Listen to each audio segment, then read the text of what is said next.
Avant de regagner le Tchad, Claude Bartolone a eu une séance de travail avec son homologue Guillaume Soro. En marge de celle-ci, le chef du Parlement français en a profité pour partager l'expérience française en matière de démocratie avec les députés.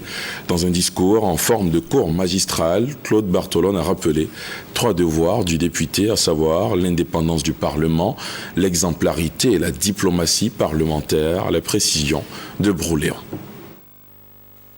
Palais de l'Assemblée nationale ce vendredi, aux côtés des 227 députés sur les 255 de la législature Soro, des chefs d'institutions avec à leur tête le Premier ministre Daniel Kablan-Duncan.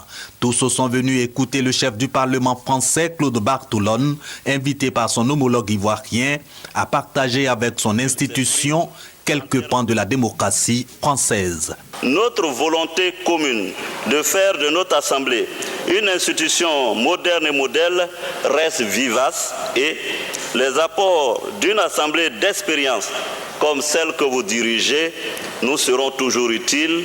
Le décor planté, Claude Bartolone peut s'adresser à son auditoire. Le président de l'Assemblée nationale française se dit émerveillé par la marche de la démocratie ivoirienne, eu égard aux acquis réalisés 3 ans seulement après la crise post-électorale. Désarmement et réinsertion des ex-combattants, infrastructures de développement, réconciliation, repositionnement de la Côte d'Ivoire à travers notamment son Parlement. Claude Bartolone estime toutefois nécessaire la représentation de toutes les tendances politiques à l'hémicycle, toute chose qui constitue pour lui l'achèvement de la démocratie.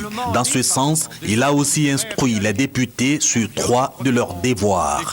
Le premier devoir qui nous incombe, c'est de lutter sans relâche pour l'indépendance de nos parlements. Le second devoir, c'est celui de l'exemplarité. Il en va de notre crédibilité, de la crédibilité de la classe politique dans son ensemble. Il en va du lien de confiance qui doit relier nos peuples à leurs représentants et donc de la stabilité de la vie politique. Le troisième devoir, selon moi, est justement cette nécessité absolue de nouer avec les autres parlements de par le monde des relations de coopération suffisamment denses pour nous rendre plus forts collectivement. Dans son intervention, le président de l'Assemblée nationale, dont la visite intervient 3 mois après celle du chef de l'État français, a insisté sur l'amitié ancestrale entre son pays et la Côte d'Ivoire. Depuis les 2 guerres mondiales, en passant par l'ère de feu, le président Félix Houphouët-Boigny. Nous les ratifions.